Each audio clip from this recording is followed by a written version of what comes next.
Hello everyone, and welcome to Fictional Vortex. So we are back with an interesting series on what if Naruto become a powerful ghost. But before we start, I just want to remind you to please subscribe to my channel and hit the like button if you enjoy my content. Let's start the story. He stood in front of the shinobi, scared for his life. Before he could even blink, he was picked up by his collar and slammed against the wall. He cried out, as the shinobi smashed him against the hard stone bricks. He felt something wet and sticky drip down his back. Instinctively, he knew it was blood. Tears dripped down his face, as the shinobi grabbed his hair and rammed it into the bricks. Blood filled his ears, as the man let go of him and watched, as he threw up the meager amount of garbage he had for breakfast. "You see this, Gaki?" he cried to the crowd, making a grandiose gesture to indicate him. "If you come closer, I'll kill him." Through his blurred eyes, he could see the crowd looking at the shinobi for a second, shock written on their faces. Then it turned to looks of glee, and full-blown cheering could be heard. "Kill the demon brat. Make him suffer." Those were the things they yelled, much to the confusement of the shinobi who was threatening to kill him. Naruto closed his eyes and drowned out the sounds of the crowd and the shinobi yelling at him.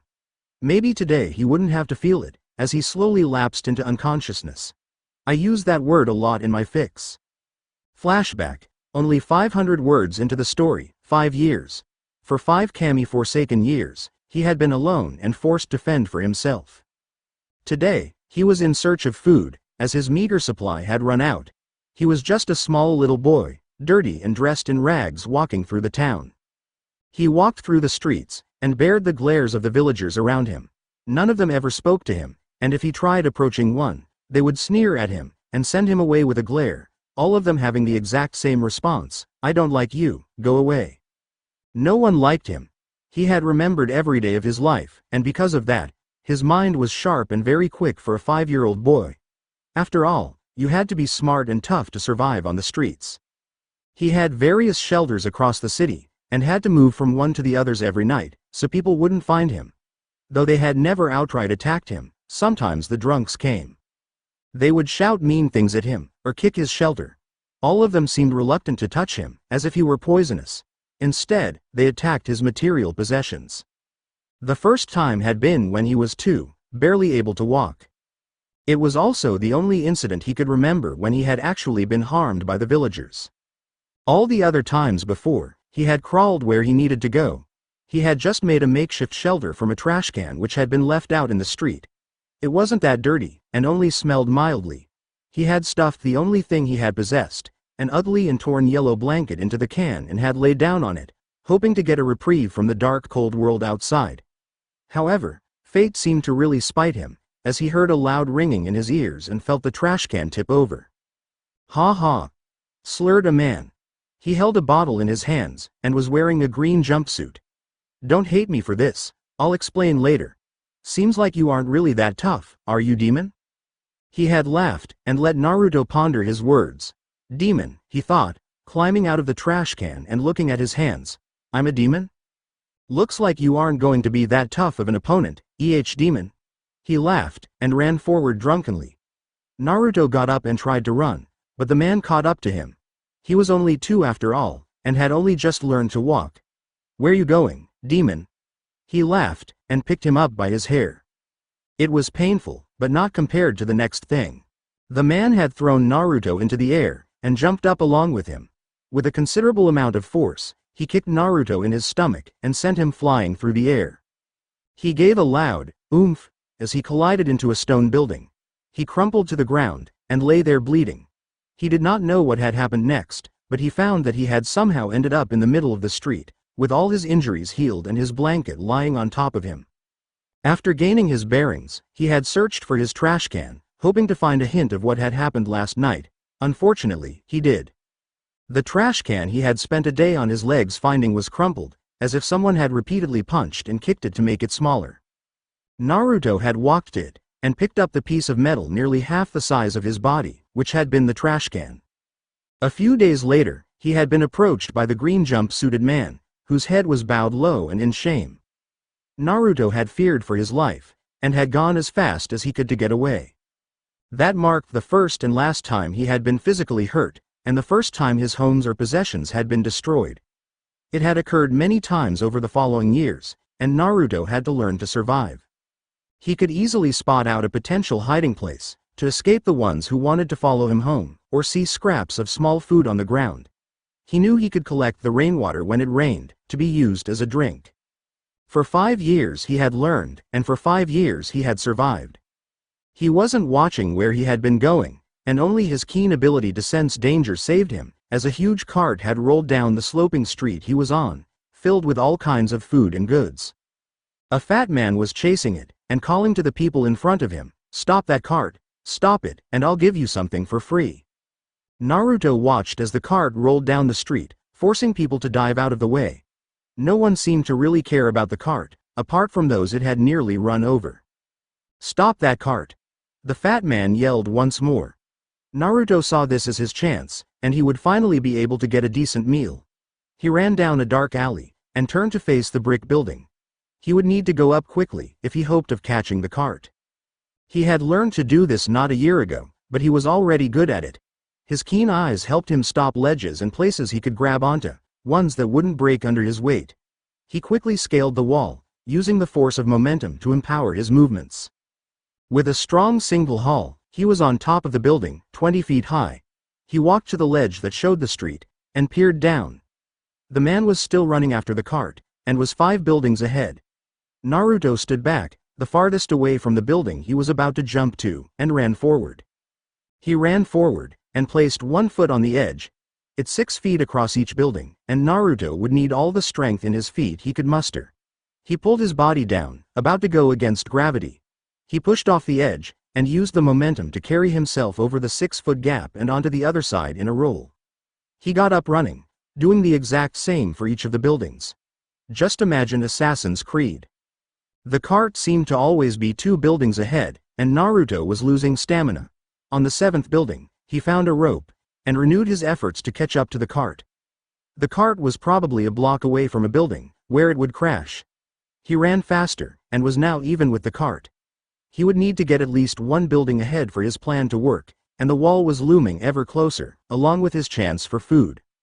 He finally got a building ahead, and jumped, the rope twirling in his hands. People gasped, and looked at him in awe, the sun blocking their view of his head. He threw the rope while falling, and landed on the cart. He held tightly to the rope, and put it over his right shoulder. If the cart was going fast enough, then it could be dislocated by the force of the cart suddenly stopping. It would be worth it though, for the pricing from the wall. The rope grew taut in his hands. He gritted his teeth, refusing to let out a cry of pain as his shoulder was dislocated. The cart bounced back and forward a few times, not immediately stopping. The crowd around him was cheering at his actions, from jumping off the building onto the cart, and then stopping it. The fat man panted, and wiped his forehead with his sleeve. "Thanks, boy. I'll be sure to give you," he said with a smile on his face, and then stopped and looked at his face. The sun no longer hid Naruto's smile of happiness and pain. "Get off my cart," he said coldly. Naruto looked disappointed at this, and jumped off the cart, minding his right shoulder. "Hey, he just saved your cart. You can't just let him go." He too stopped and looked at the boy's face. The 3 whisker marks on each side of his face were visible beneath the dirt, and his blonde hair, which looked sort of brown on his head, gave him away.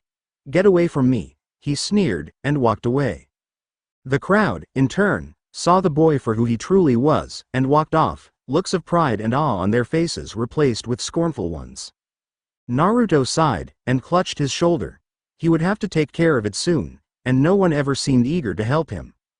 He walked on, oblivious to the looks of contempt burning through him. He bumped into someone, and muttered a quick, "Sumimasen," before continuing on. "Oi, watch where you're going, Gaki," the man cried out to Naruto's retreating form. Naruto just stared at his feet, planning on how he would get food, ignoring the voice that had been calling him out.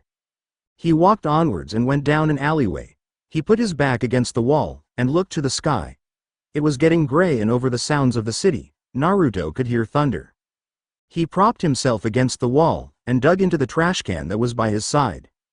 He found a relatively clean sock, and stuffed it inside his mouth. He put his left hand palm forward against the wall, and pulled his right shoulder forward.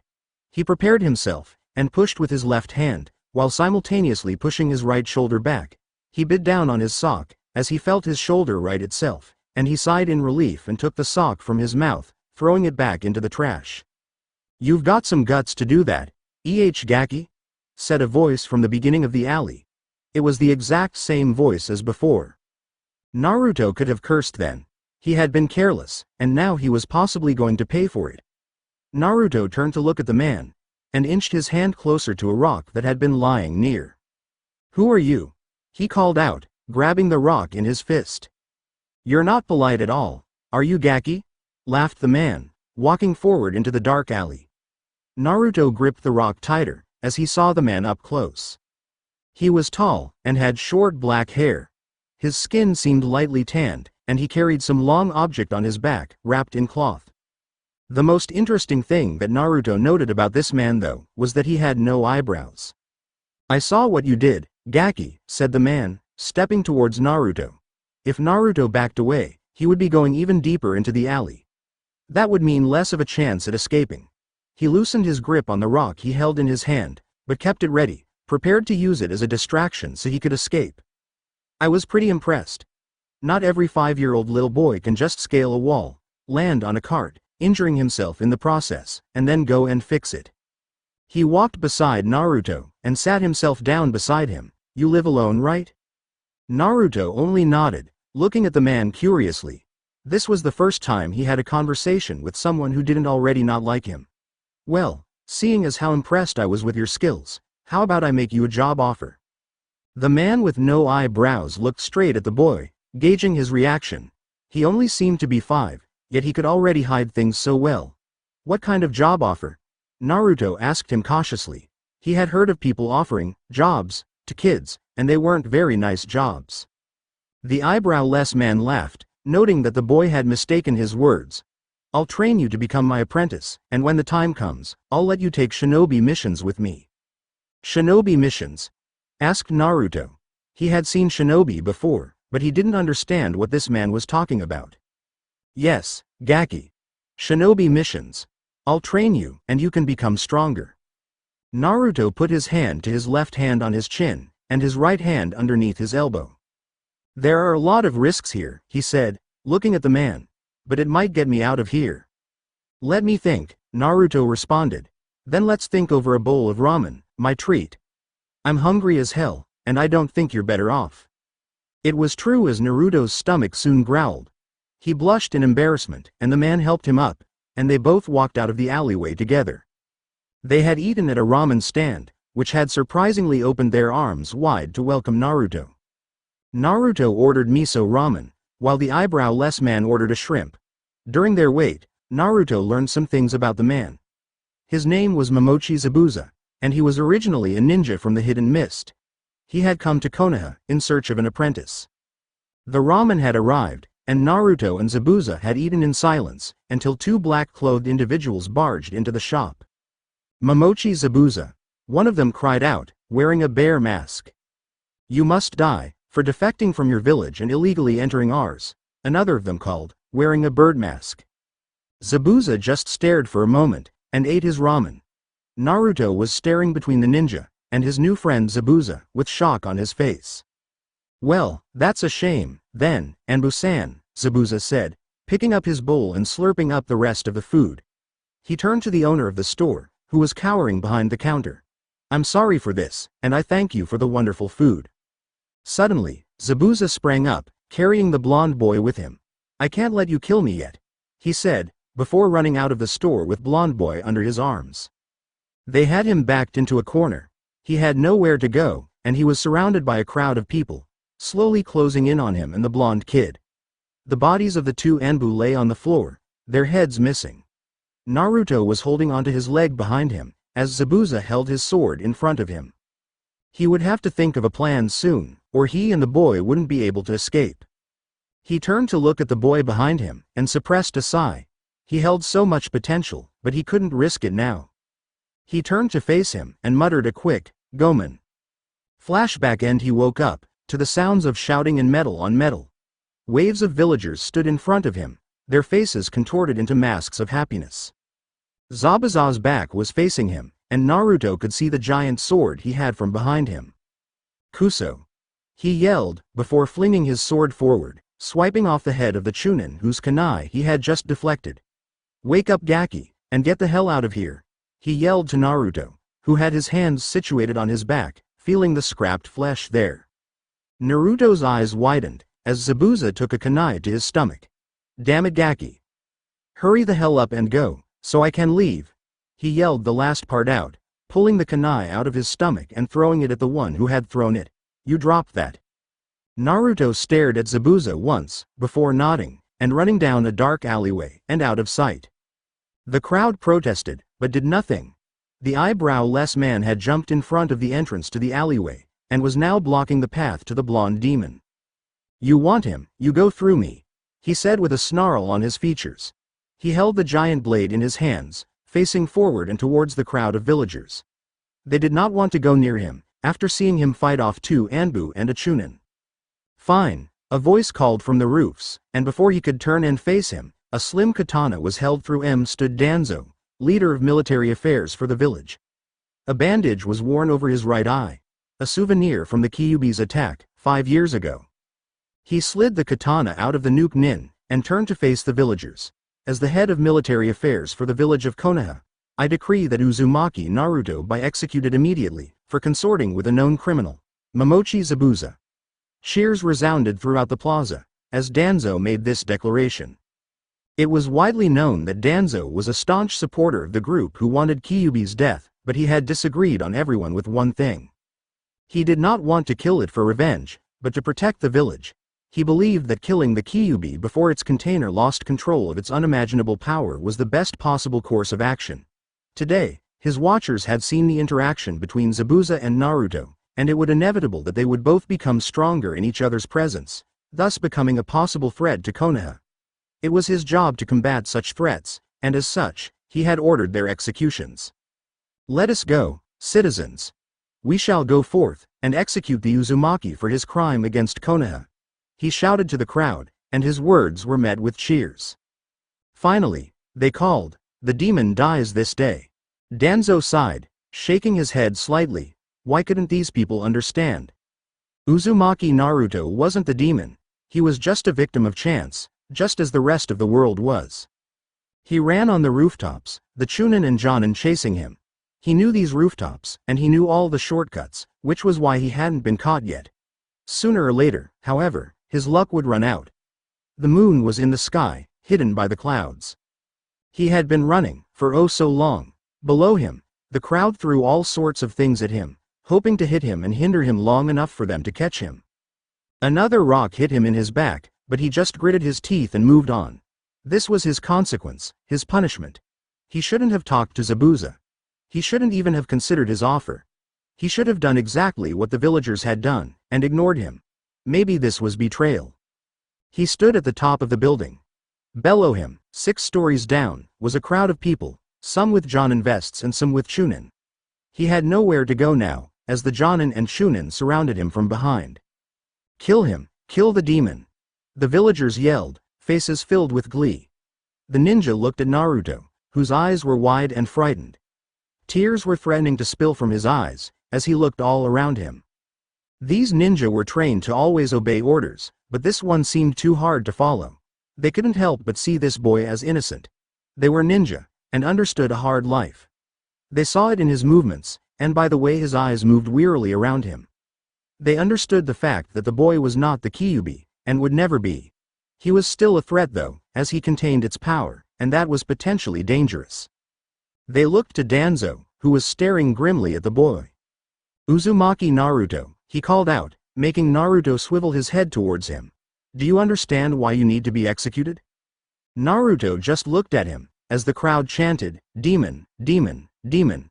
Naruto then nodded, "Because I'm a demon," he whispered, the shinobi's trained ears catching it. He winced.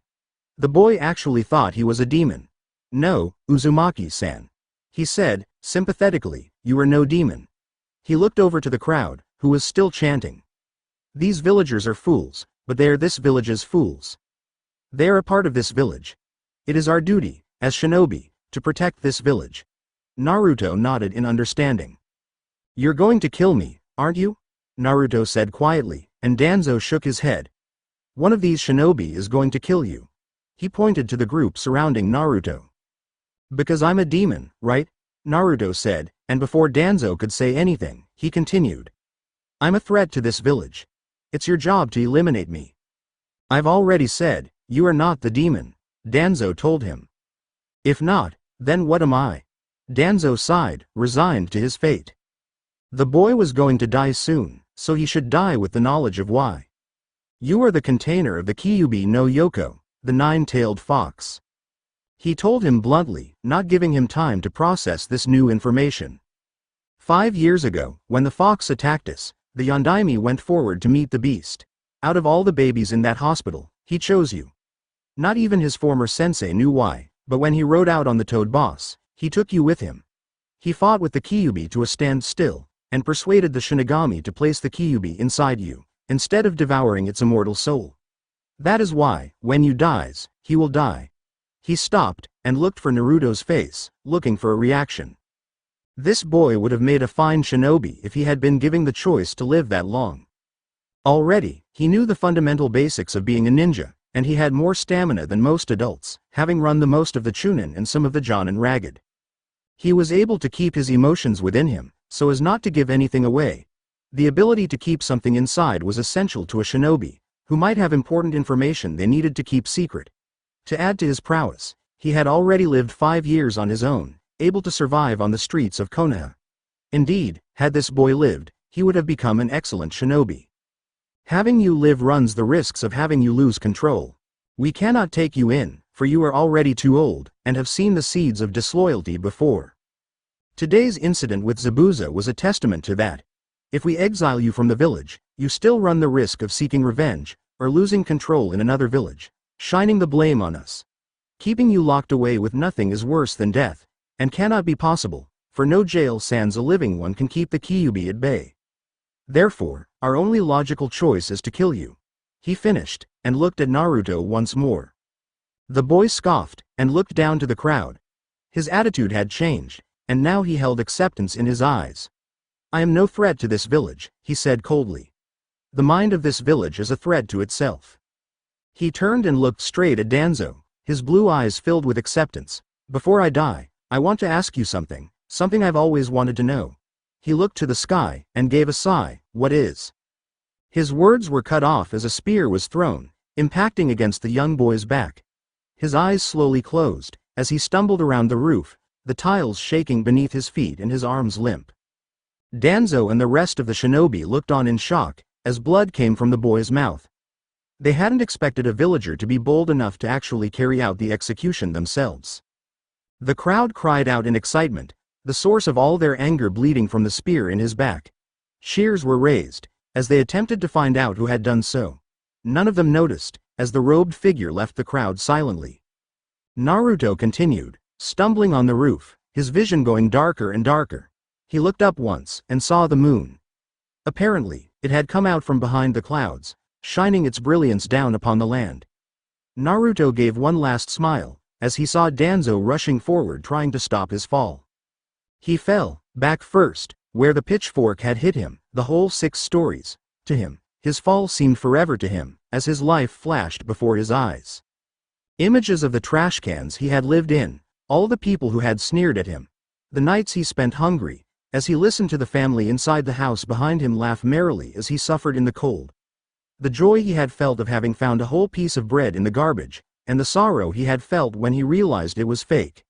At least now he wouldn't have to take it anymore, and he would finally be able to rest in peace without worrying. He smiled one last time, before he hit the ground, the force of it drive through his heart, impaling it and driving the vital organ from his body. He lay there for a mere second, feeling the peaceful and cold embrace of death, as his eyes looked to the sky. Then he died, with a spear impaling his heart at its end inside his body. I'm sorry it had to turn out this way, Naruto-kun, the old man said, flipping the hood from his head. Though the moon was still shining, the shadows he hid in were enough to hide his facial features. I couldn't bear to see you like this anymore. When I die, I hope the Shinigami forgives my soul. A single tear dripped down his face, before he brought his hand up and wiped it away. Naruto stood in line in front of the gates, the gates which barred his way into hell and an eternity of peace. He had ended up here, shortly after dying. He felt nothing, except the unbearable cold. He had thought it would better than this, but it wasn't. The place he was in was a red sky-filled land. Terrible tall mountains rose around him, and lightning flashed across the sky often. He had once seen a bolt of it hit someone only 3 places ahead of him, incinerating the poor soul. The only good thing was that now he wouldn't have to wait so long, as he was the second in line. He looked up at the massive figure of the Shinigami. Due to the lighting in hell, he had a red ghostly appearance. The soul in front of him was shivering and stuttered when the Shinigami asked his name. "Ddd Doro M. Manis." He cried out fearfully, as the Shinigami had shot him an angry glare at his stuttering. The god of death nodded, and held out his hand towards the man, and gasped him with a gigantic palm. He squeezed, and something green came from his body, leaving only red behind. The green part passed through the Shinigami's hand, while the red part of it stayed there. "Accepted," the Shinigami said, letting the red part float away into the recesses of hell. "Next," he called out, looking at Naruto. He walked forward, and said quietly, "Uzumaki Naruto." The Shinigami looked at him, and then bellowed out, "Say it louder, boy." His voice thundered through the land, and a fierce howl of the wind came. "Uzumaki Naruto," he cried out fearfully, with his eyes closed. The Shinigami, HMPED, and Naruto opened his eyes. The death god's hand was coming closer to him, and wrapped around his body. He squeezed, but Naruto felt nothing and saw nothing leave his body. The Shinigami looked confused for a moment, and then grinned evilly at Naruto. Rejected. He stood on the edge of the tower, looking down at the carnage and destruction below him. It began not 10 minutes ago, but already there was widespread death in the village below him. The 2 invading forces came from 2 sides, one from the east, and one from the west, in an effort to crush them. It was so far effective, but there was a reason for that. He hadn't taken part yet. He wasn't being arrogant, it was the truth. He was definitely stronger than most of these ninja combined. Maybe those other ninja were stronger, but he knew he could easily wipe out all 3 of these forces by himself. Then again, he could probably take almost the entire village by himself, and easily slaughter them without so much as a scratch. He sighed, realizing the futility of his thoughts. He knew almost nothing would be able to touch him these days. Once again, a sigh escaped his mouth. Maybe the Shinigami would let him go one day. A laugh resounded in his mind, and Naruto sighed for the 3rd time. "Got to get these pointless hopes out of my mind," he said to the wind, his voice becoming one with it and giving his voice a hollowly sound. He looked down, and saw the Konoha nins getting killed. "Time to go fulfill my God-given debt," he said, his voice once again becoming one with the wind. Then he jumped face down into the ground from 300 feet from the sky, sinking into the ground as soon as he impacted against it. "Kuso!" Anko shouted, her wrist flicking forward, a kunai flying from it. It caught the oncoming Otto Nin in the shoulder, the force of it flinging him around. Her foot shot out, hitting another Otto Nin that had been approaching her in the ankle, breaking it and effectively crippling him. Before the Otto Nin could fall, however, the back of her palm came, and hit the man underneath his chin, breaking his neck. She had no time to rest, as Asuna Nin came forward, a short dagger in his hands. He jumped into the air, a fatal mistake, as Anko had pivoted on her right foot and spun around. Her left foot caught the prospective killer to a halt, and the force of the blow sent him back a couple of feet into another Suna Nin. 2 more Otto Nin approached quickly, keeping themselves low to the ground. Each of them held a guitar-like object in their hands, which they were strumming rapidly. Anko resisted the urge to drop her weapons and cover her ears, as the sounds were seeping into her mind and disrupting her thoughts. She grunted in pain, as a fist was slammed into her face, and she was blown back into a wall. These waves of Otto and Sand Nin were endless, coming in ground after group. She, along with the other Tokubetsu Jonin, had been forced to sit in and watch the Chunin exams. It was sort of interesting, as a kunoichi named Tasuki Yoko had gone against the genius prodigy, Hyuga Neji, and had fought against him in the first round of the Chunin final exam. Her prowess showed in the way she fought against the Hyuga's Kaden, using her extraordinary strength to destroy the ground beneath their feet, making the terrain rocky and hard to maneuver in. This also gave the Hyuga a disadvantage, as he was no longer able to use his katen, which required him to have a flat surface area. This also put her at a disadvantage also, as it was difficult to see past the rocky outcrops she had created. In the end, she had lost her way, and had run directly into Neji's Juken, as it slammed into her 64 times, courtesy of his Hake Rokuhuion Sho. 8 trigrams 64 palms. She was knocked unconscious and Shiranui Genma, a fellow Tokubetsu Jonin, had declared him winner. Afterwards, the lazy genius Nara Shikimaru defeated Asuna Kunoichi by the name of Tamari, the amount of shadows created by the earlier battle giving Shikimaru a huge advantage with his Kagemane no Jutsu. After that, the brother of Tamari, Konkuro, forfeited his battle with the bug user Aburame Shino, who looked slightly peeved at his decision. The battle after theirs was the one everyone had been waiting for, the main reason why many daimyos and important people came from all over the continent, hoping to see a battle that promised to be great. A true clash of the titans, only scaled down to miniature versions and with less power. Sabuku no Gaara vs Uchiha Sasuke, the last loyal member of the illustrious Uchiha clan. Many people were worried the Uchiha would not show, as he had been absent from the beginning of the final exam. He arrived just in time though, right before he was set to battle against Gaara with his sensei Kakashi by his side. He had fought against Gaara for a little while, using a combination of taijutsu and ninjutsu, none of which could penetrate Gaara's defense. In turn, the red-haired boy had manipulated his sand in an attempt to defeat the fighting Uchiha. Unfortunately, the Sharingan-using boy was too quick for the sand wielder. It was a stand-still for the longest times, each giving blows and dodging them, or in Gaara's case, defending. It was finally stopped, when the Gaara had covered his body in a dome of sand.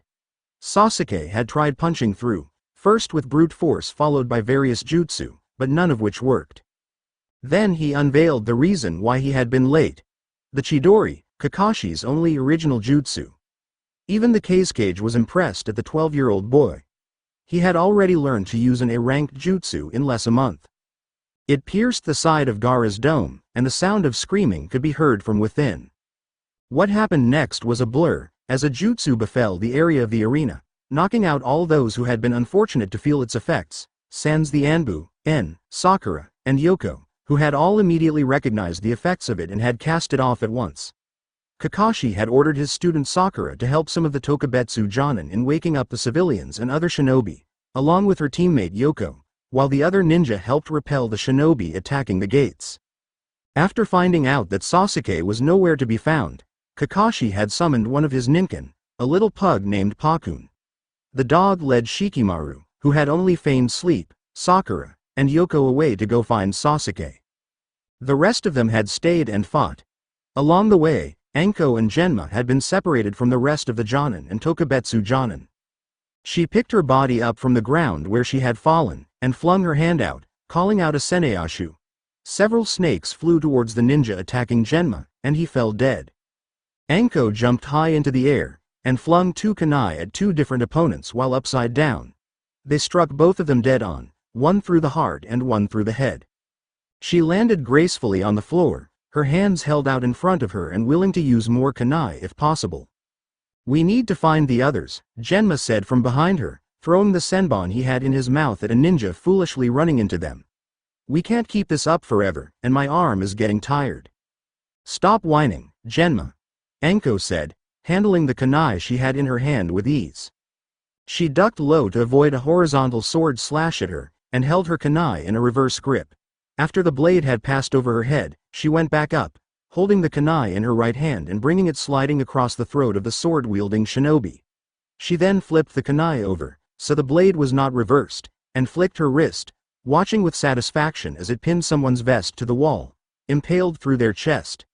"We're supposed to be Tokubetsu Jonin after all." She laughed merrily, as she snatched a kunai out of the air, and flung it back to the thrower. Her laugh was cut short however, when a kunai slashed through her left leg, causing her to nearly fall. She gave a cry of pain, which concerned Genma, who was currently fighting hand-to-hand with a shinobi. "You all right?" he asked, blocking a strike to his groin with his knee.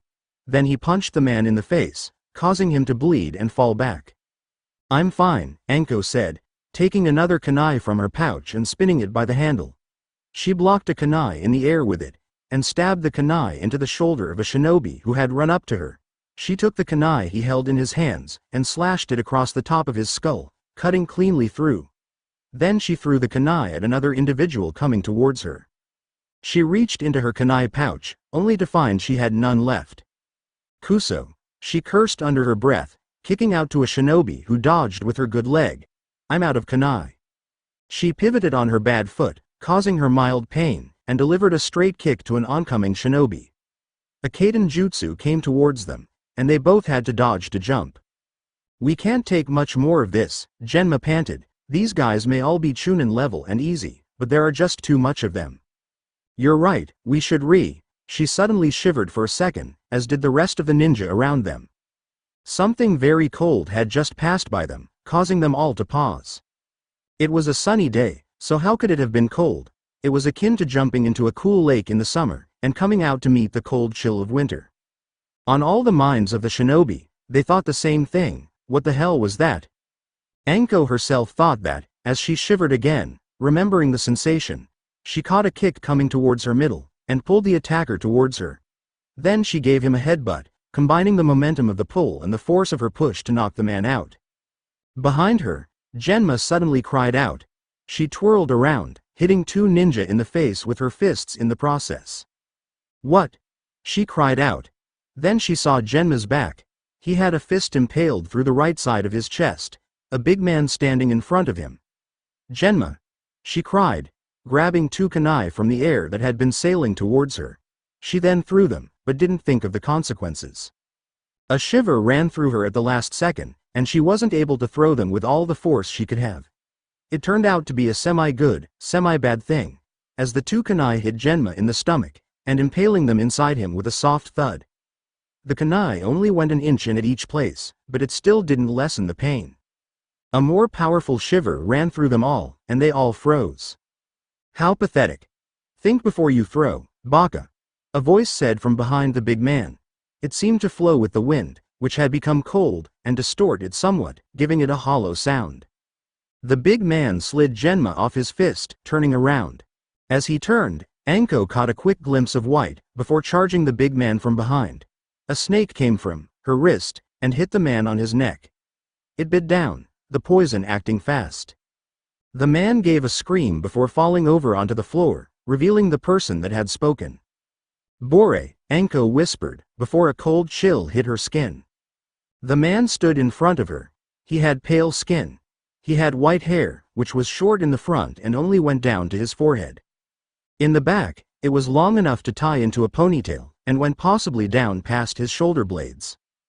Beneath his right eye, on the cheek, was the kanji for life, written in black ink. He was wearing a white trench coat, a little like hers except a different color, but he had two vertical lines starting from one side of his coat, over the shoulder, and down the other side, one on each side of his coat. Beneath the trench coat, he seemed to be wearing a simple black shirt, which was tucked in and seemed to shine a little. A large white belt obscured this fact from view though. He wore black pants, which also seemed to shine, and ended on his feet, upon which were a pair of black shinobi sandals. The most interesting thing about him, however, was the fact he seemed see-through a little, as if he weren't there. Maybe you should tend to your comrade. After all, I'm not going to be here soon. Everyone in this sector is already dead. And it was true. The ground behind the ghost was littered with bodies. All of them were torn apart and frozen, no blood spilling onto the street. Anko just stared at him, fear and wonder on her face. This was the Konoha no Bore. I think that's Konoha's ghost. I'm not sure though. She was probably the closest person to ever be by him, as people had only caught glimpse of him. Hey, hubby Heim, he said, his voice meshing with the wind. He walked back and forth, her eyes following him with each step. He let out a sigh and pointed to Genma, who was lying on the floor bleeding. When you stop staring and wondering, take the Senbon guy to someone, because he's dying right now. Genma groaned in his unconscious sleep. A moment passed, and Anko shook her head. It was no time to be hallucinating about urban myths. She quickly picked up Genma, and ran off, shouting out, "Thanks, hallucination." He just sighed, watching the dust cloud the woman made. This village truly was filled with idiots. Ah! Sasuke cried out, the fist made of sand crashing into him, sending him flying into a tree, to be caught by Yoko. "Thanks, Yoko-chan." She smiled a cheeky smile, and landed on the ground. Yoko was considered by many to be a very pretty girl. She wore simple clothes, just a white shirt, and shinobi pants that went to her shins. At her feet, she wore plain shinobi sandals. Over her white shirt, she wore a black short-sleeve shirt, which she always left open. Her hair normally lay back and was long enough to go down her back, but in battle, she tied it into a ponytail. Setting on the bridge of her nose was always a pair of glasses, framed with black. They did nothing to hide her startling green eyes, however. Don't mention IAID, before Sasuke blacked out in her arms. Ever since the academy, many people thought they would do well together. After all, they were the best rookies at the academy, and had always tied each other in everything, with Sasuke having more speed, while Yoko had the strength. Many people, namely the boys and girls of their respective fan clubs at the academy, were jealous of their relationship, which in reality, a rivalry where one would try to outdo the other. "Sasuke-kun!" cried the pink-haired girl, Sakura, running over to them with Pakun. Even surpassing their intelligence, Sakura was the smartest of the three of them. She was their tactician, the one who would make the plans. At first, many teams complained of the unevenness of the teams, but soon saw the advantages of having the top two rookies and the highest-graded girl in the class paired together. They all worked surprisingly well with each other, even managing to take Kakashi by surprise during the bell test, when Sakura figured out they needed to work as a team, and made a plan which Sasuke and Yoko had followed, even getting the bells from Kakashi, right before the time ran out. Initially, Sakura was reluctant to work with Yoko, hearing of her special relationship with Sasuke. After having Yoko explain, however, left her feeling hopeful, and had enabled them to complete missions not many genin teams could handle. Sakura ran over to Sasuke, and examined him. He seemed to be bleeding internally, and could probably not take another direct hit from Gaara, who had morphed into some hybrid monster-like thing. "We need a plan, Sakura-chan," Yoko said, looking up at the rampaging Gaara. Sasuke had hoped to defeat the boy alone, and had been doing quite well until he had change. After that, it had taken all three of them, except for Shikamaru, who had left to detour their pursuers, to try and save Sasuke from Gaara's wrath. "From what I've seen of him," Sakura said, analyzing the situation, "he seems like he's really strong." Yoko could not help but shake her head at the obvious information. "Well, of course he's strong. He's beaten us." Sakura thought for a moment, rubbing her chin thoughtfully. "That sand of his seems to stop all of our attacks," she said, after thinking. "All of our attacks would be futile, unless we had Lee's speed, which none of us has." "Then what do we do?" Yoko asked, worriedly looking at the half-human, half-sand monster thing Gaara had become. "I hate to say it, and Sasuke would hate me for saying it if he were awake, but I think we need to make a strategic retreat." "You want us to run away?" bellowed Yoko, angry at the mere thought. She no longer cared of attracting the attention of the Gaara, who had looked over at the sound of the voice.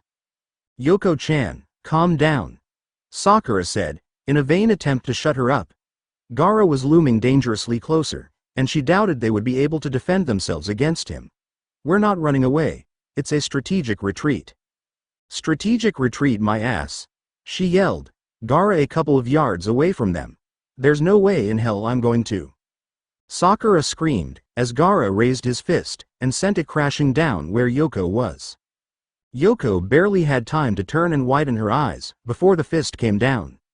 She saw her life go before her eyes. Memories of her family, her little brother whom she had promised to take him up the highest tree in Konoha, and look down at it. Her father, who had been so proud of her when she graduated from the academy. Her mother, who had supported her all the way. She would soon be leaving them all behind, so she closed her eyes and waited, not wanting to see her end. After a moment, she felt nothing, except a cold chill on her skin. Opening her eyes, she saw a shadow on the ground. Looking above her, was the sand fist of Gaara, which was frozen in mid-air. She stared, fascinated by the fist that was above her. "Baka nin," said a voice, mixed with the wind.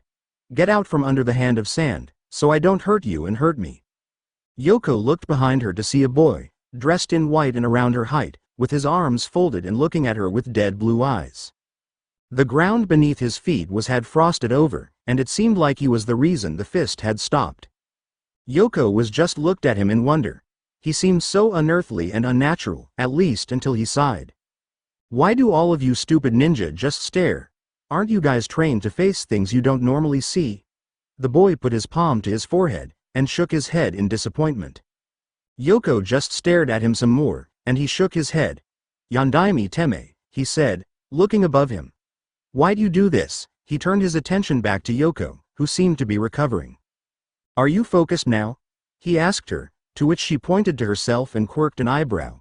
He just sighed, and cursed under his breath. I guess you're not. If you value your life though, I suggest you get out from here. The ice is thawing, and when it does, all this sand will fall on you, obliterating all the work I've done to save you. Yoko shook her head, to clear her thoughts, and jumped out from underneath the hand, as all the sand fell. She watched as the boy sighed again, as the sand crushed him beneath itself. Yoko just stared in shock. If only she had been fast enough to save his life as he had been, then she might have saved him. Good, the boy's voice coming from behind her. He was leaning against a tree, his arms folded. It looks like you actually reacted this time. Why? She couldn't finish her sentence. I should be dead. He finished for her. She said nothing, and only nodded her head. My dear Baka Nin, he said, looking her straight in the eye. A man can only die once, and I've already fulfilled that part of the bargain. Her eyes widened to unimaginable sizes and she between him, and then at her teammates. She screamed, and ran over to her teammate with the pink hair, grabbed her and Sasuke, and ran.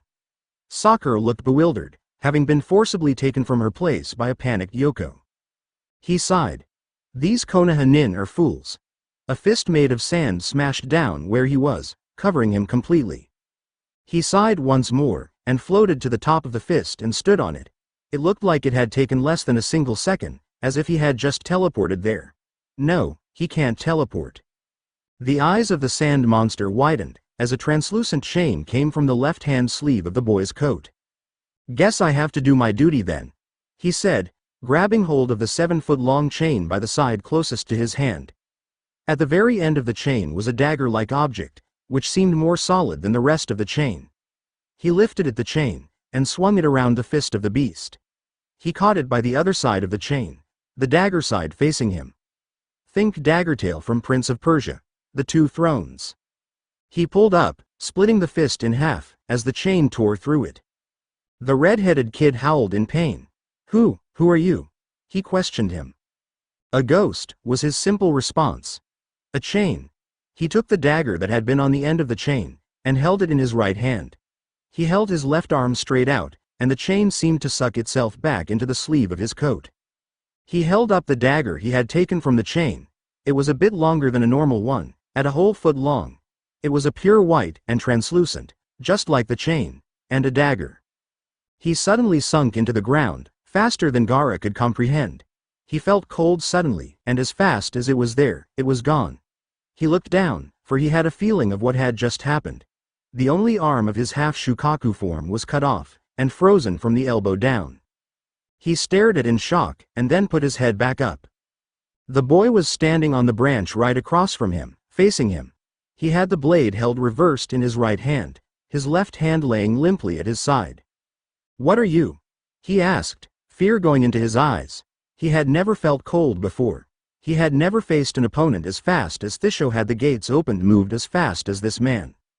He just sighed, and looked straight at him. You shouldn't ask questions during a fight, he said wisely, before suddenly disappearing off the branch. Gaara felt the cold again, and attempted to move. He could do nothing however, as the branch he had been standing on had suddenly fallen, taking him along with it. His hand shot out, sand forming around it.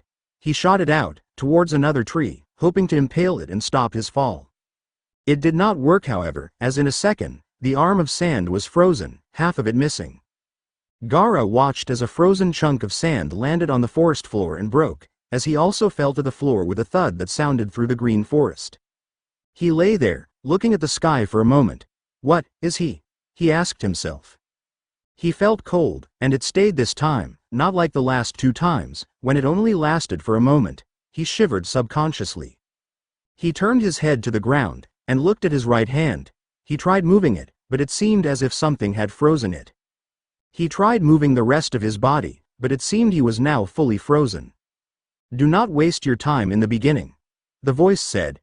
Gaara hadn't noticed it before, but when the man walked, everything seemed to grow a layer of frost around it, as if turned cold by his mere presence. "Do not try to gauge your opponent's strength. You must go all out from the get-go, or you create a risk for yourself." "What risk?" Gaara asked. He tried moving the sand without his hands, but it wouldn't respond. "There is a possibility for everything. Though nothing is true, and everything is permissible, that does not mean there are no possibilities," he responded, going to Gaara and putting his face right next to his. "Do you surrender?" Gaara tried even harder to move his sand, but nothing he could do would work. He did not respond, and the man chuckled a little. "You wish to fight, even at the end." He continued trying, refusing to be beaten by this man. There were no sounds in his mind, which was new to him. All his life, he had heard the maniacal screams of the one-tailed Biju, but this was the first time he heard nothing. It was as if this man was able to silence him, without doing a thing. "Your sand won't work for you," he said, crossing his arms. "This is my last offer. Do you surrender?" Gaara desperately tried to get a hold of Shukaku, or his sand. He did not want to be beaten by this man, who hadn't even given him a fight. "Very well then," the ghost said, the sound of his chain falling from his arm as the individual links clinked together. "Say hello to Greyman for me." He raised the chain, and attached the dagger onto the end that he had taken it off of. Just as he was about to bring it down, a gust of wind swept the area, and the dagger impaled itself into a large metal fan which had been thrown to protect the red-haired boy. He just sighed, and looked at the blonde-haired girl who had come out of the trees, and was now standing over the boy, her arms held out, as if she could stop him. "Please, don't kill him," she screamed at him. He winced, and backed up one step.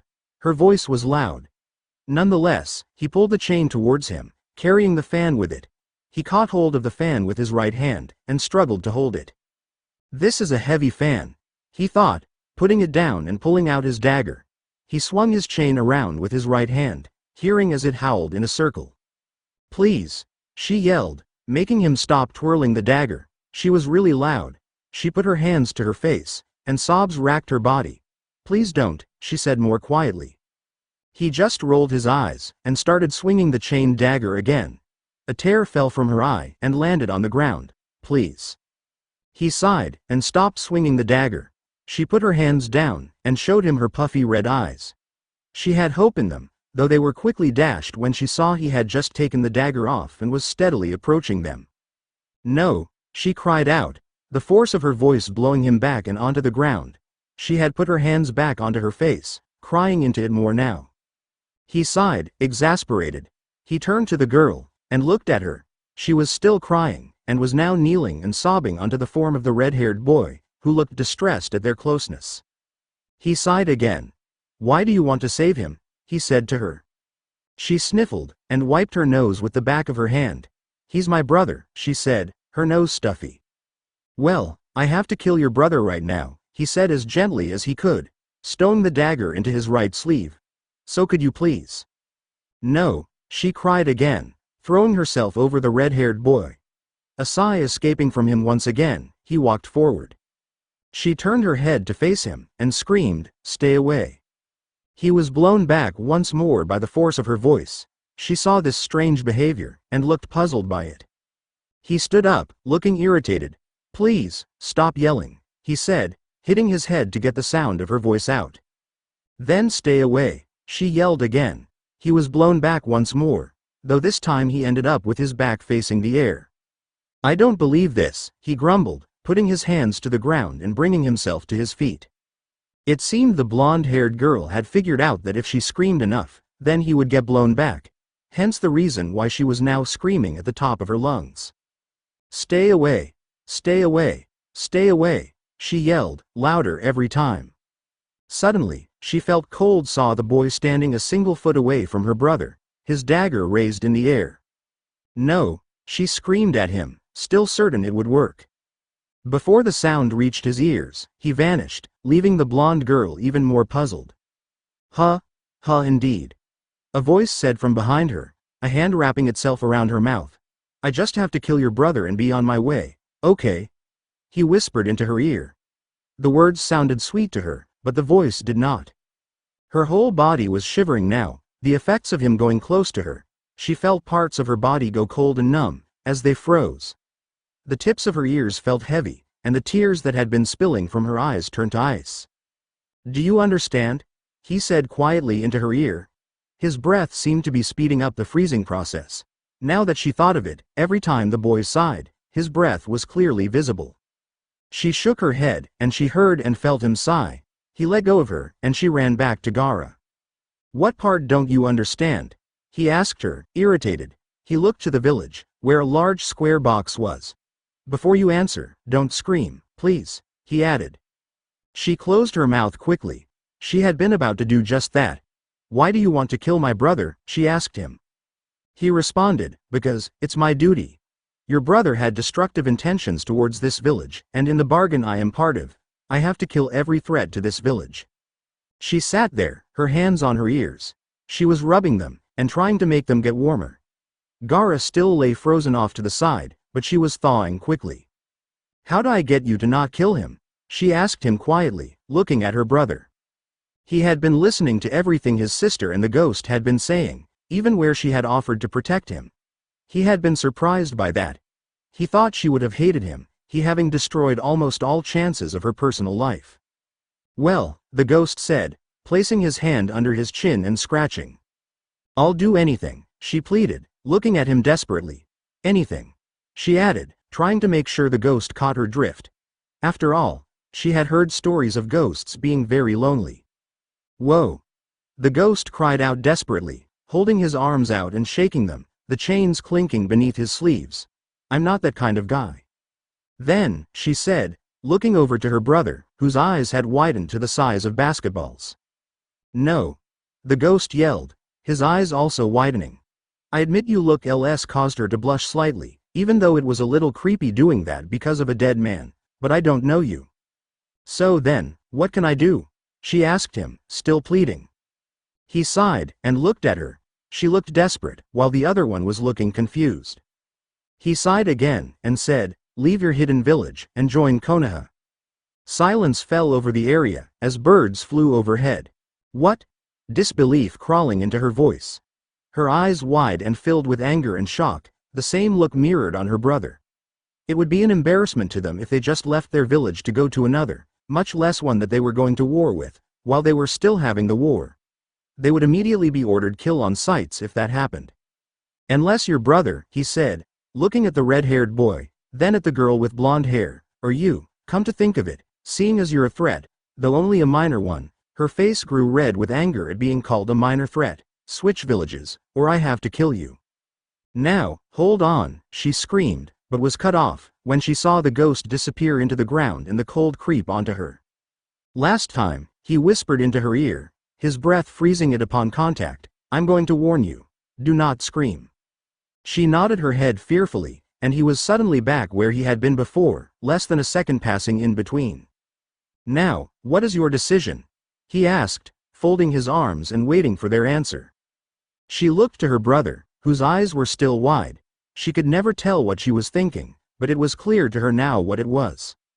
She reached to her headband, and pulled a kunai from her pouch. "We accept." And she made a quick slash across the symbol of Suna, showing her now missing nin status. A grim smile crept onto the ghost's face. "Good, then let's go and save the Hokage, who is currently fighting for his life over there, while you were making me wait." He pointed his thumb over behind him, to where the square dome was. Wait. A raspy voice called to them, turning their attentions toward Gara. "Why are you so powerful?" The ghost just looked back at him. "Because I have a goal." "A goal?" rasped out Gara, who was now beginning to thaw.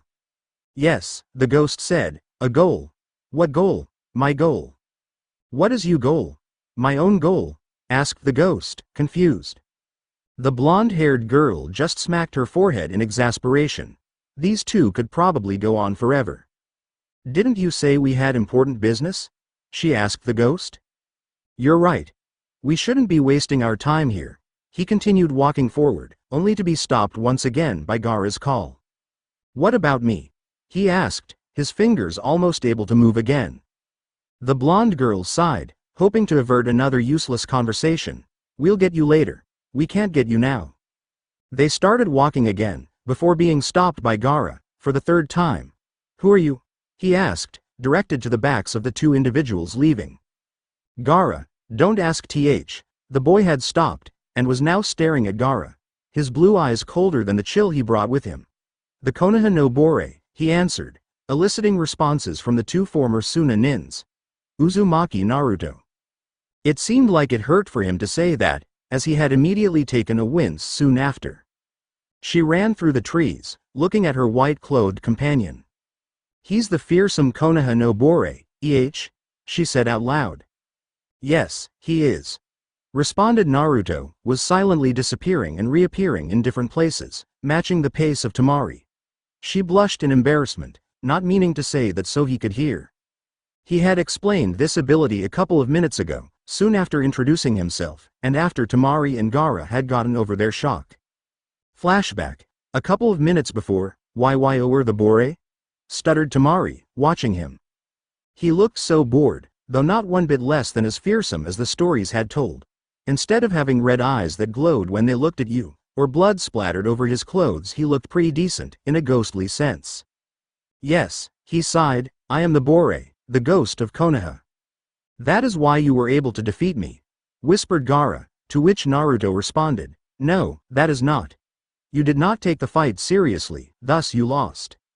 But, you're not supposed to exist, Temari shouted, pointing an accusing finger at the ghost. You're just an urban legend. He winced at the magnitude of her voice, thanking whatever gods were listening that no such voice existed in Konoha. No, I'm as real as you both are, he said, looking out over the distance, towards the purple squared dome. But soon, I won't be. What do you mean? Temari asked, curiously. Many things, he responded vaguely. Temari sighed, knowing she would not get anywhere if she kept asking him questions he didn't want to answer. Let's go, he said, walking away from the two siblings, Temari following him. The ground beneath his feet was freezing, something that Temari was curious about. It's death, Naruto said, quietly to the girl behind him. Everything around me is cold because I feel of death. Temari slowly nodded her head in understanding, right before Naruto sunk into the ground and disappeared. Are you coming, or not? Naruto asked her, from 100 feet away. Why you? Temari stuttered, pointing a finger at him. Whatever you say next, think carefully, Naruto said. I won't tolerate it if you scream. You just disappeared into the ground, and came up over there, she exploded. He just sighed, and simply disappeared this time. I told you not to scream, he whispered into her ear. She shuddered and shook violently, as something cold passed through her. It was a numbing cold, but it still hurt, the pain of having your sense cut off from you for a second. Naruto suddenly materialized in front of her, looking at her with deadly eyes. Since you've sworn loyalty to this village, I can't physically harm you, he said, looking at her. But I don't need physical harm when you're numb. He trailed a finger up her arm, running shivers down her back, as parts of it froze. She whimpered slightly. He had changed moods so quickly. Now, the reason why I can do that, he said, implying he meant the disappearing and reappearing act, is because I am a ghost. He looked at Temari, seeing if she understood. She nodded her head fearfully, as he cupped her cheek with his hand, burning into her skin with his cold fingers. For a second at a time, I can travel completely without a material form. When in this form, there is absolutely no resistance. He looked deep into her eyes, boring into them with his blue ones. None at all. He let go of her cheek, and disappeared into the ground once more, reappearing exactly where he had been last time. Come on, Kyokan-san. He called to her. Kyuukan means scream, or so it says. She had only nodded, and touched her cheek, which was already beginning to regain some feeling. They had been traveling ever since, and the boy had kept disappearing everywhere, and popping up somewhere else, no sign of movement needed. It was strange, as he seemed to be traveling in a zigzag pattern, standing on one branch 1 second, and going on another the next. He suddenly stopped, and winced in pain, as if something was hurting him. Naruto-san? Temari asked, jumping down onto the branch beside him. We won't make it in time, he responded, the wince wiped off his face. What do you mean? Do you know any wind jutsu? The ghostly man asked suddenly, staring at the square dome. If I had my fan with me, she trailed off, seeing Naruto's eyes, cold and watching her, telling her she didn't answer the question. Hi. I'm going to do something, and I want you to use your wind jutsu to blow me over there. He gestured to the square dome. Now, stand back and use your jutsu immediately after I do it. Tamari did as she was told, and hopped onto another branch. The boy held his arms out, each facing one side of him, like a cross. Humu Kusari, ice fog chain, he whispered, toeing off it and allowing Tamari to hear. He thrust out his arms, and from them came 2 chains, one from each sleeve, with the dagger nowhere to be seen. They wrapped around him, covering him completely. Jensen. Real existence, he whispered beneath his armor of chains. They suddenly tightened around the boy, and completely crushed him, causing Tamari to gasp. A fog drifted out from between the cracks in the chain, as they were slowly absorbed by it. A rattling could be heard inside the thick fog, as the chains began to move. Still in shock, she did nothing. The fog was ever expanding, as it was now covering Tamari. The ground, and everything else was freezing, as it came into contact with the fog.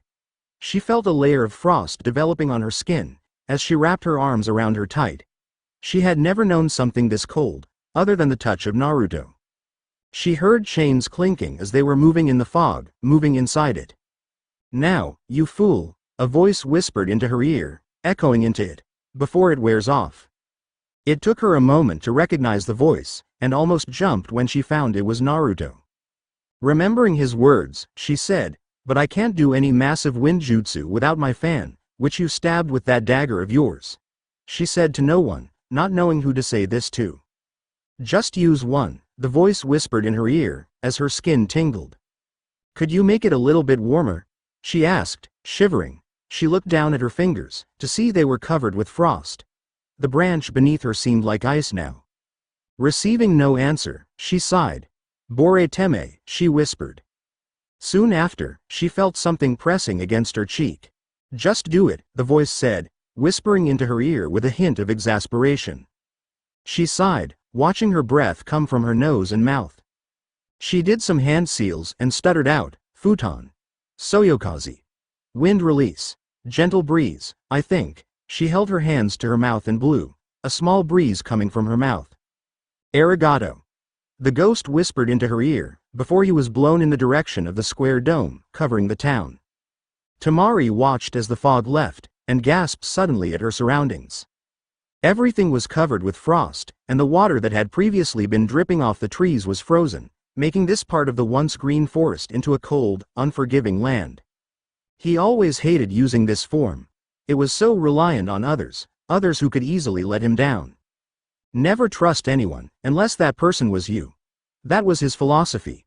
He had learned that lesson a long time ago, on that fateful day, 8 years ago. Flashback. This might answer some of the questions you had. Are rejected? Questioned Naruto after a moment, a quizzical look on his face. The line filled with the souls of the gone behind him looked at the young blonde-haired boy, curious as to the Shinigami's decision. Yes, Gaki. Reject Ed. The Shinigami said, the curves of his lips curved upwards to show the Shinigami's razor-sharp and long teeth. Naruto was at a loss for words, he didn't understand. Are rejected? He questioned once more, his voice going up an octave. The Shinigami just smiled down at the boy, his palms now held flat against each other, his fingers tapping the others. I don't understand, Naruto mumbled, turning his face away. Then I shall explain, the Shinigami stated, still grinning and looking at the boy. Naruto leveled his head upwards, as the Shinigami gestured to the gate, leading into hell. This is where you can find happiness, and eternal peace. He told him, beyond these gates, anything and everything is possible. You could find a loving family there. Naruto's eyes widened to impossible sizes as the thought of having a family washed over him and filled him with an unending joy. A family? The little boy asked the god of death, tears almost streaming down his face. A real, loving family? Yes, boy. You can find anything in there. He grinned more at the boy. You can find friends there, and rivals. You can find a life, love, and the calm of death. Naruto's imagination soared, thinking of the possibilities. Pictures of himself, running beside a loving and caring father, his mother holding onto him and laughing, as he skipped beside them flashed through his mind. A little dog, coming up and barking out a greeting to him, as he picked it up and cuddled with it, and cared for it. The other souls in line were now getting restless, with the Shinigami telling them all the possibilities of the afterlife. All of them had heard the same thing over and over, while they had been living. Don't go to hell. It's a bad place, where only the bad people went. It's a place where you can find your meaning. The Shinigami finished. The place you can find the meaning of anything, except two things. The Shinigami grinned, looking down at Naruto, who had been listening attentively. What can't you find the meaning of in there, Shinigami-sama? The little boy asked him curiously. Existence, the Shinigami said, lifting up on hand, and why you can't go in there. The Shinigami laughed, both hands shooting out, and digging into Naruto's body. He gave a sharp cry of pain, as the hands dug deep into him and grasped his soul. He wailed, as the Shinigami spread his hands out, tearing Naruto's soul in three, holding a green soul in his right hand, and a red one in his left. "Why?" he asked, falling down on his knees, clutching his chest as it was slowly going numb. The Shinigami ate both souls, as he watched Naruto. "I shouldn't be the one to explain that, boy," the Shinigami stated lazily, licking off each of his fingers one by one. Other souls got out of line to help Naruto, who was still clutching his chest. "Who?" he strained to say, looking up to the Shinigami with one eye, as his other one was closed in pain. "The man in my stomach, the reason for all your pain, all your suffering in your life," he said, clapping his hands together, and calling out for the next person in line, who wouldn't budge, fearing he would get the same treatment as the boy before him. "Don't worry," the Shinigami said, gesturing to Naruto. "It's not going to be anything like his. That boy's a special case." The man nodded, and walked slowly up to the Shinigami. "Why?" Naruto managed to rasp out, before the Shinigami could have asked the soul's name. The Shinigami sighed, before saying, "You are an impatient man, aren't you?" He sighed again, before opening his mouth wide, and digging his hand into his stomach. All the souls looked at the Shinigami, all of them sharing looks of disgust on their faces. He pulled out a soul, colored yellow. "Explain, now," the Shinigami ordered to the soul, before turning around to face the blonde-haired boy. "Yandaime-sama," muttered Naruto, looking at the former fourth Hokage. He looked the same as he had in all the pictures, except for the fact he had a ghostly tail instead of legs. "Hello, Uzumaki-san," the Yandaime said, bowing his head before even looking at the boy. "I can explain everything." He had put his head up, and was now looking at the boy with his eyes wide. "How are you dead?" he screamed at him, pointing a finger at the boy. "You shouldn't be dead until you were at least 30, he screamed at him, for no visible reason. "Huh?" was Naruto's only response, before the Yandaime got back to screaming. "Yandaime, calm yourself," the Shinigami called to him. "He's dead now, and screaming will only irritate us all." It was true, as all of the souls were looking at the yellow-haired man, who still had anger in his eyes. But, the Yandaime was about to say, before the Shinigami cut him off with a swipe of his hand. "Remember your part of the bargain, Yandaime," the Shinigami told him, looking at the man threateningly. The Yandaime just let out a disgruntled, "Hi," before turning his attention back to Naruto. "First, I would like to know how you died, and how old are you?" the Yandaime said to the boy, his eyes glowing blue and piercing him. In the soul's grasp, Naruto edged back a little, wary of the man in front of him. He didn't the village had made him out to be. He gulped audibly, before answering, "I'm 5 years old, Yandaime-sama," he said, getting out of the soul's grasp and bowing his head in respect to the dead man. 5 years old. The Yandaime exploded, killing intent leaking from his body, causing all the souls within a mile radius to shiver in forbidding. 5 years old? He repeated to Naruto, who only nodded in fear. "I've told you before, Yandaime. Calm down," the Shinigami said, placing a hand on his back. "Gomen," he mumbled, before turning to Naruto. "Was there a law of any kind that said that no one could tell you about the Kyuubi?" "The Kyuubi?"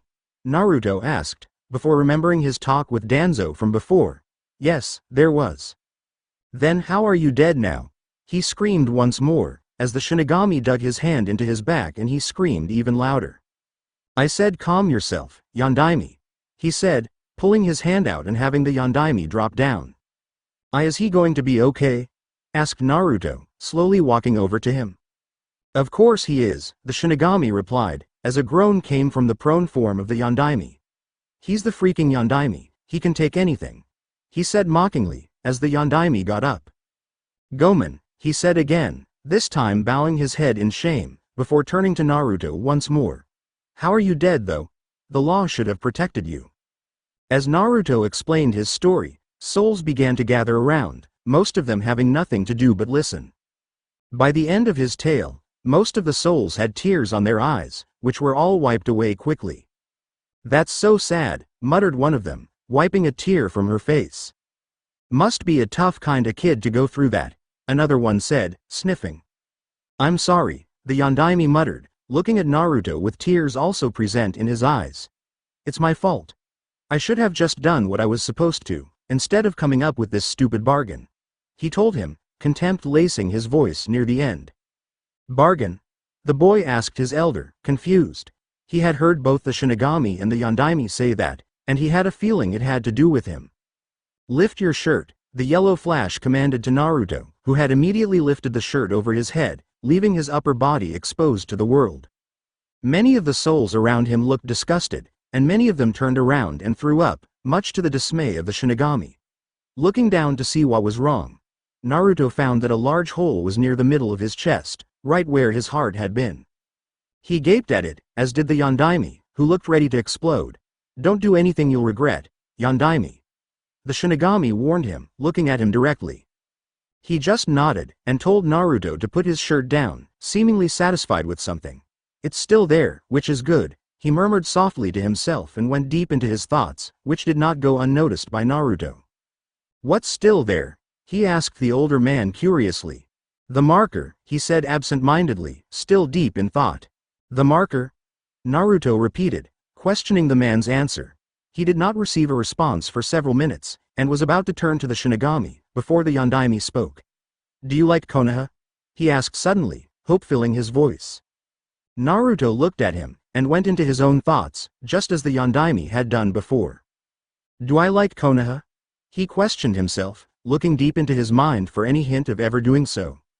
Images flashed, like the time with the green jump-suited man with the black bowl-cut hair and the fat man with the food cart. He remembered the pain of being slammed into the wall by Zabuza, and the times he had to suffer through the glares of the villagers. He felt angry at the village for all the times he had to fend for himself, while he watched and heard as families laughed inside the warmth of their houses, not even thinking of offering the small boy standing in the cold a place to stay, or some food. His hands balled into fists as he remembered the times people had destroyed his things or the times restaurant owners chased him from their alleys while he had been digging for scraps of food.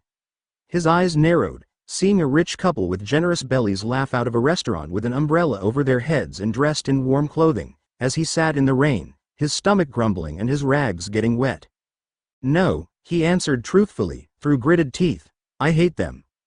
The Yondaime sighed, and looked to the red skies. Oh Kami, this just makes it all harder, he said, running his hands through his hair.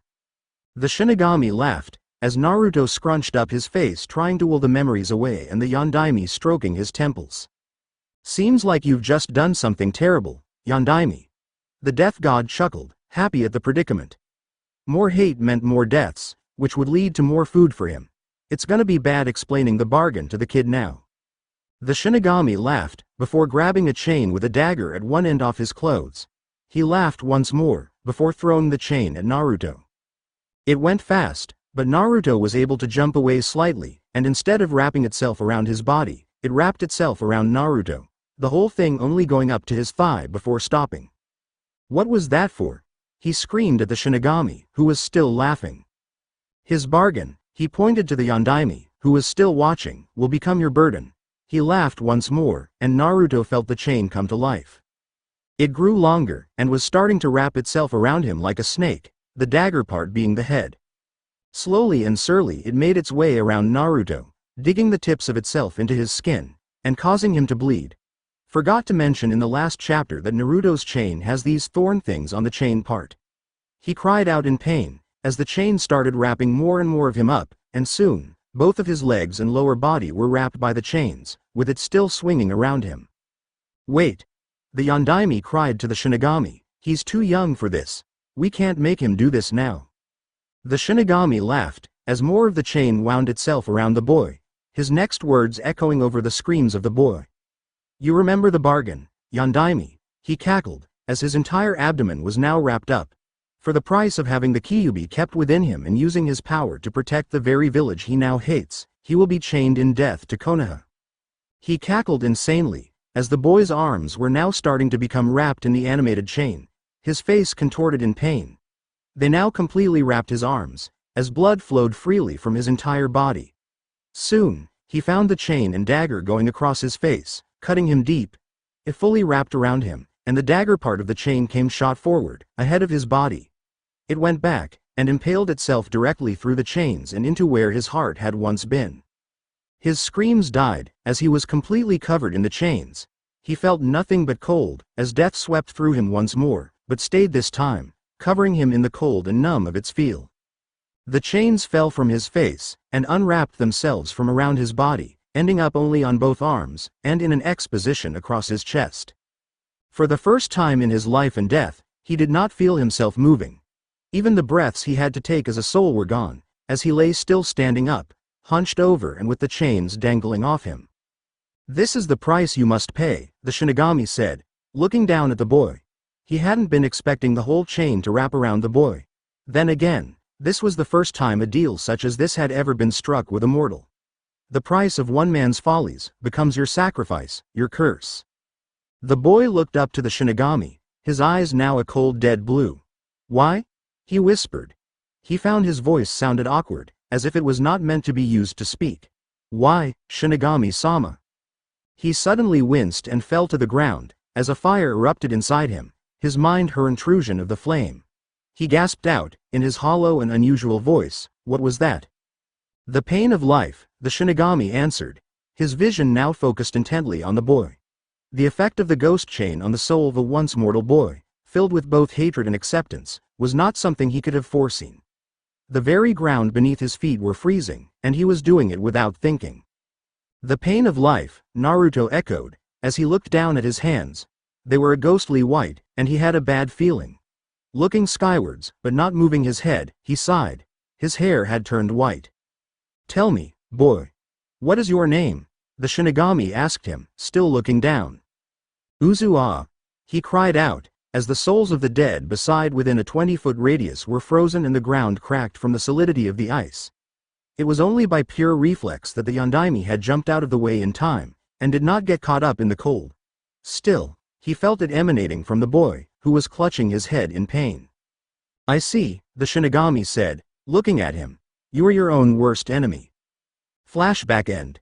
Will continue in next chapter, along with more backstory on the Yondaime's bargain with the Shinigami, and the reason why Naruto has to protect Konoha.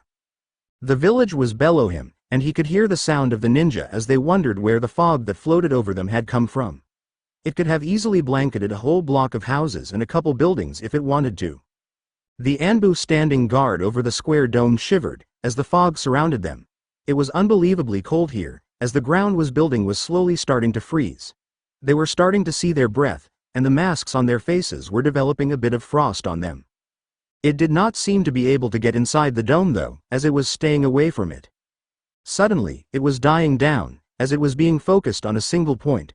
Chains were heard, as a figure was starting to come from the fog. He was dressed in white, and the fog seemed to be trailing behind him, joining with his body as he walked. He stood facing the dome-like structure, where he could see 4 different figures inside it. The Anbu watching were too shocked to do anything to stop the ghost-like man, the cold also playing a part in this. While walking, he suddenly disappeared, ending up on the inside of the dome, the fog now a full part of him. When he had left, the Anbu had expected the frost to have started thawing immediately after he had gone. Instead, it stayed there, permanently and as a testament to the cold the man brought along with him. The end. I hope you enjoyed this episode. Remember to subscribe and like this video. See you in the next part.